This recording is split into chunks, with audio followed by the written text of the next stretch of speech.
સુરત શહેરમાં વધુ એક ગેંગ પર ગુસ્સીટોક હેઠળ ગુનો દાખલ કરવામાં આવ્યો છે। ગેંગ વિરુદ્ધ ખંડણી, મારપીટ, છેતરપિંડી સહિતના 13 ગુના દાખલ કરવામાં આવ્યા। ખંડણીખોર ગેંગનો અહીં સુરત શહેરમાં આતંક હતો। પોલીસે ભર બજારમાં આરોપીઓનું સરઘસ કાઢ્યું છે। આરોપીઓનું સરઘસ કાઢતા લોકોએ પોલીસ જિંદાબાદના નારા લગાવ્યા।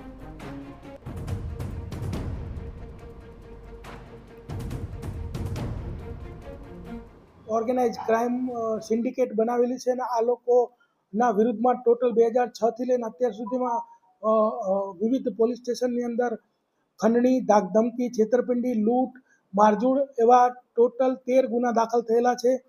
અને અત્યારે જે ચોકબજાર પોસ્ટનો રિસેન્ટ જે ગુનો છે એની અંદર ગુસ્સીટોકની કલમ 3(1), 3(1)(2), 3(2) અને 3(4) એડ કરવામાં આવેલી છે। પોલીસે ગેંગના સદનામ ગોદિલ અને સાહિલ ગોદિલ કે જે બંને સગા ભાઈઓ છે તેમને જેલ ભેગા કરી દીધા છે।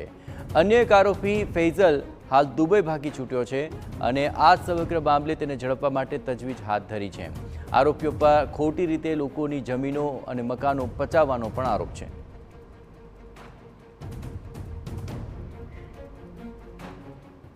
એમની મુખ્ય પ્રવૃત્તિ શું છે કે લોકોની જમીન જે હોય એ ઘસી નાખવાની, લોકોના ઘર છે એ ઘસી નાખવાનો, વચ્ચે કોઈ માણસને રાખીને લોકોને લાલચમાં નાખીને કે ભાઈ પોતાના ઘરના વધુ પૈસા મળશે એવી રીતે કરી અને બીજો માણસ ઊભો કરીને સસ્તામાં ઘર લઈ લેવાના, કોઈને કબજા કરવાના, કબજા ખાલી કરવાના, લોકોની પાસે ખંડણી ઉઘરાવવાની, પછી યુએસડીટી જે છે એનો ગેરકાયદેસર વેપાર કરવો તથા જીએસટી ચોરી, આવા અલગ અલગ આ લોકો વિરુદ્ધમાં અગાઉ પણ ભૂતકાળમાં ગુના દાખલ થયેલા છે।